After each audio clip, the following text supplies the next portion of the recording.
Welcome to my video blog for Saturday, August 21st. Well, this week, no one could escape the national debate over a piece of New York City real estate.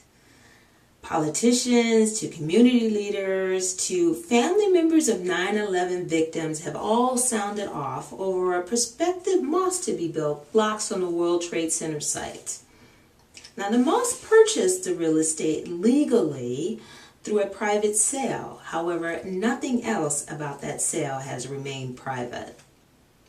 The issue of this purchase has been hotly debated in the press since about late spring. And just when you thought things couldn't get any crazier, the president joined the fray of talking heads when he inadvertently commented on a mosque during a White House event last Friday.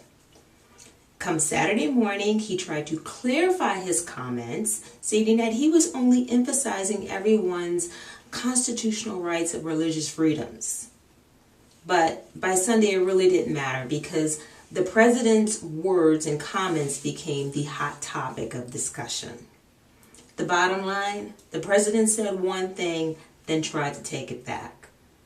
Kind of like in that episode of The Nanny, where Mr. Sheffield tells the nanny that he loves her in a heated moment when they're in danger, to only try to take his words back once they're safe. Then, for the rest of the season, the nanny reminded Mr. Sheffield and the audience every chance she should get about his words that he loved her.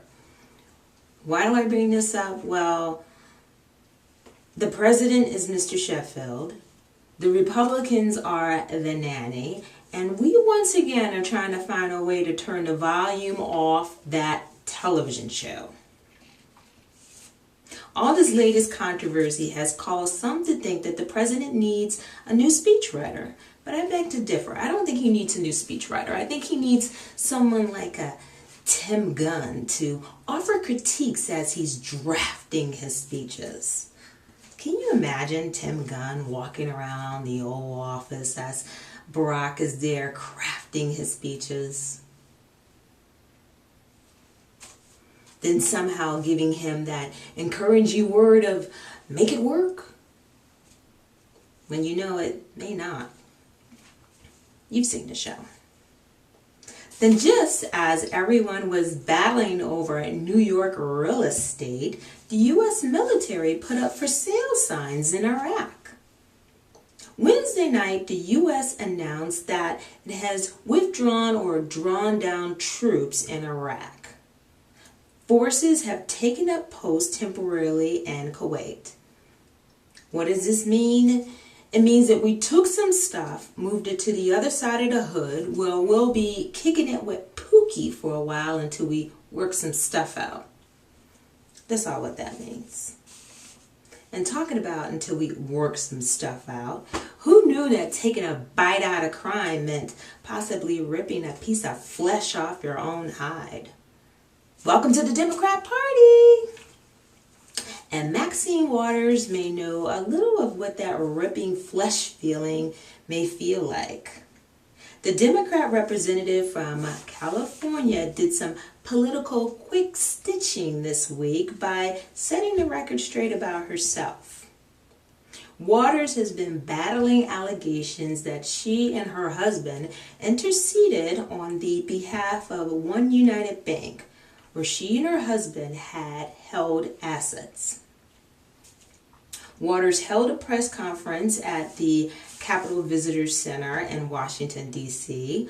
last Friday, and she also appeared on Good Morning America this past Thursday.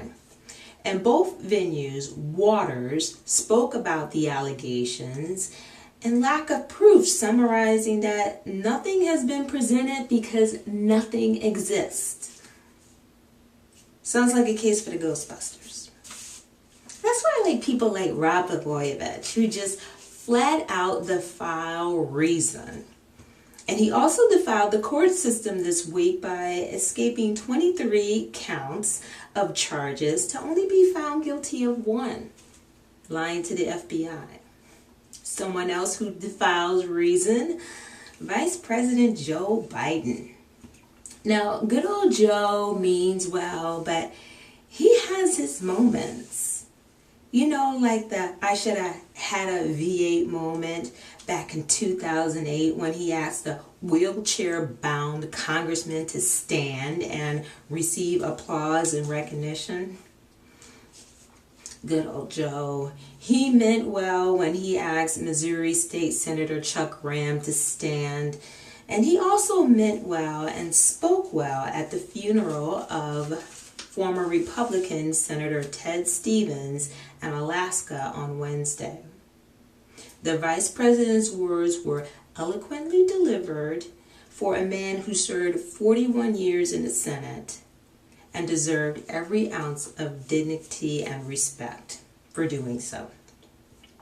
And with that, I'd like to give a shout out to C-SPAN for giving us the meat minus the carbs. I feel lighter already. I'll see you next time.